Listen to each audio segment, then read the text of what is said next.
Oi, tudo bem com você? Meu nome é Tuane Siciliati, eu sou corretora de imóveis e eu tenho esse canal aqui no YouTube que eu ensino você os passos para comprar um imóvel. E no vídeo de hoje eu vou exemplificar contando uma história sobre o vídeo anterior. Na história eu vou usar uma personagem fictícia, o nome dela vai ser Isabela, e eu vou contar uma vida ideal, que seria de alguém que se planeja a vida inteira e que tem um corretor para poder atingir os seus sonhos. Então, a Isabela, ela fez 18 anos e conseguiu seu primeiro emprego. Ela assistiu ao meu vídeo do passo 1 e foi a uma imobiliária para conversar com o corretor. Nesse primeiro emprego, a Isabela tá ganhando R$880, que é um salário mínimo hoje, e ela nem começou a faculdade ainda, tá pensando no curso que ela vai fazer. Não pensa em sair da casa dos pais, mas ela sempre foi uma pessoa muito organizada, é capricorniana, né? E depois de assistir o vídeo, ela resolveu ir conversar numa imobiliária para ver como que seria. A Isabela foi a uma imobiliária e ela conheceu um corretor e eles sentaram para conversar. Ela explicou para ele que como seria a casa dos sonhos dela, né? Ela falou tudo que ela pretendia ter nessa casa. Então ela queria uma casa com 3 quartos, num condomínio, que tivesse suíte, que tivesse closet, uma sala bem ampla, que ela entrasse tivesse um pé direito alto, com uma sala de estar e a sala de jantar, que fosse integrada com a cozinha com um balcão amplo, em mármore, cheia de armários embutidos, uma casa dos sonhos, maravilhosas, com uma área de lazer, com churrasqueira, aquela casa que todo mundo sonha em ter um dia, né? E o corretor conversou com ela e nessa conversa ele mostrou algumas imagens e conversou com ela sobre o salário dela, o que liberaria de financiamento para ela naquele momento. E eles foram e agendaram um dia até para ela ver alguma casa que fosse mais ou menos como ela sonhava, para ela conhecer por dentro. E conversando com esse corretor, ela descobriu que estava muito fora da realidade dela, que ela precisaria, que essa casa no momento custava uma faixa de R$600 mil, que ela precisava dar uma entrada de mais de R$100 mil, que as prestações ficariam em mais de R$3 mil, que ela precisaria ter um salário de R$10 mil para comprar aquela casa. A Isabela, no primeiro momento, ficou muito chateada. Ela pensou, nossa, eu nunca vou ter dinheiro para comprar essa casa. E ela ficou desanimada no primeiro momento, mas ela pensou, eu só tenho 18 anos, eu não precisaria de uma casa assim hoje. Eu tenho muita coisa para realizar até eu estar morando na minha casa dos sonhos. Vamos começar, né? Eu vim para conhecer, para ter uma ideia do quanto eu ia precisar e nós vamos conversando, tudo bem? Tudo bem. E aí ela ficou com esse contato desse corretor. Ela entrou na faculdade, depois de uns 2 anos ela foi promovida no emprego. Ela começou e ela sempre guardava 10% do salário dela. E quando ela estava no último ano da faculdade, ela teve até que fazer um estágio, então a renda dela caiu um pouco.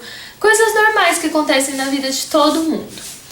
Nesse tempo todo, o corretor algumas vezes ligava para ela uma vez por ano, conversava, via como estava a situação. Ela também ligava para o corretor às vezes, quando ela via alguma placa, alguma coisa, ela tinha dúvidas, eles trocavam e-mails e assim continuou. Quando ela estava se formando, ela tinha um namorado, né? E surgiu uma oportunidade na cidade, que era um empreendimento que se encaixaria nas condições que a Isabela tinha para pagar. E o corretor ligou para ela, entrou em contato, falando que seria um bom investimento. Ela falou que ela não tinha pretensão de sair da casa dos pais naquele momento, que apesar dela estar namorando, eles ainda não tinham planos de morar juntos. E o corretor falou, compra, Isabela, como investimento, porque vai valer a pena. Você é uma menina organizada, você não precisa usar o dinheiro que você guardou. Você usa o seu FGTS E se quando ficar pronto o empreendimento, porque ele está na planta, você ainda não quiser morar nele, você aluga. Ela escutou o corretor, apesar de ser um apartamento de 50 metros quadrados, que não, 2 dormitórios, não tinha suíte, não tinha nada do que era o imóvel dos sonhos dela. Ela sabia que era um primeiro passo e que talvez não seria ali que ela fosse continuar a vida dela, talvez ela nunca nem morasse ali, porque foi como o corretor explicou pra ela. Então o que ela fez? Ela comprou esse imóvel, fez o investimento dentro do que ela podia e em 2 anos o imóvel ficou pronto. Ela, quando ficou pronto, ela já estava noiva, mas eles ainda estavam pensando se iam morar juntos, se não iam esperar o casamento. Ela alugou esse imóvel por 1 ano. O imóvel não estava dando custos para Isabela.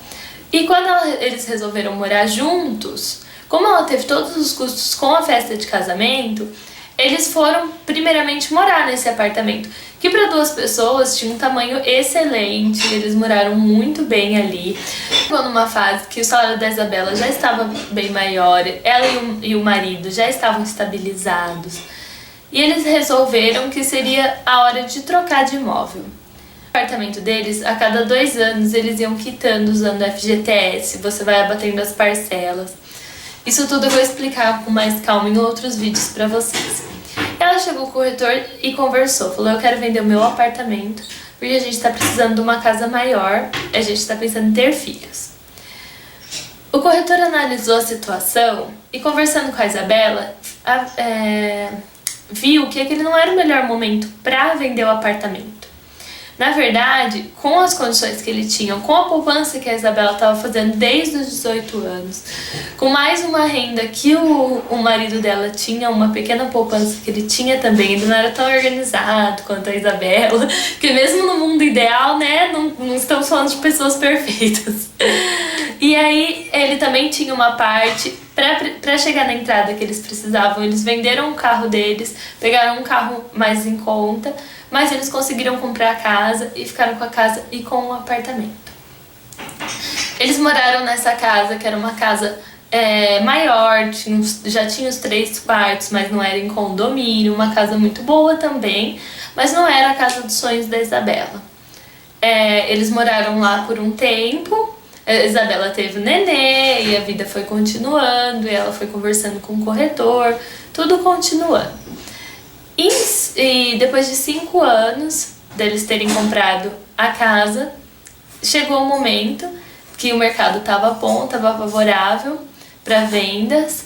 O corretor conversou com a Isabela, falou que era o momento de vender o apartamento que estava alugado, então não estava dando custo, vender a casa para ela realizar o sonho de morar na casa de condomínio. Então, resumindo a história, a Isabela com 35 anos estaria morando na casa que ela sempre sonhou. Foi bastante tempo do começo da história até agora? Foi. Mas quem com 35 anos já está comprando a casa dos sonhos? Eu quis contar tudo isso por quê? Porque se a gente se planejar, se a gente tiver alguém que está olhando o mercado pra gente, que está vendo qual é a melhor situação, que conhece a nossa situação, conhece a nossa renda, é muito melhor, gente. E aí o que acontece? A relação da Isabela acabou com o corretor quando ela mudou para casa dos sonhos? É claro que não. Isso continua, porque mais pra frente ela vai querer um investimento para quando ela ficar velha, ela já ter um imóvel de aluguel para uma aposentadoria dela, ou quando os filhos dela forem para a faculdade, a casa dos sonhos não vai mais ser a casa dos sonhos. Eles vão querer uma casa menor, uma coisa mais fácil de cuidar. Então essa relação vai ser para a vida toda. Uma historinha para ficar mais fácil de entender a importância dessa relação. E se vocês tiverem dúvida, deixa no comentário aqui pra mim, se inscreve no canal. E é isso. Um beijo pra todos e até depois de amanhã. Tchau!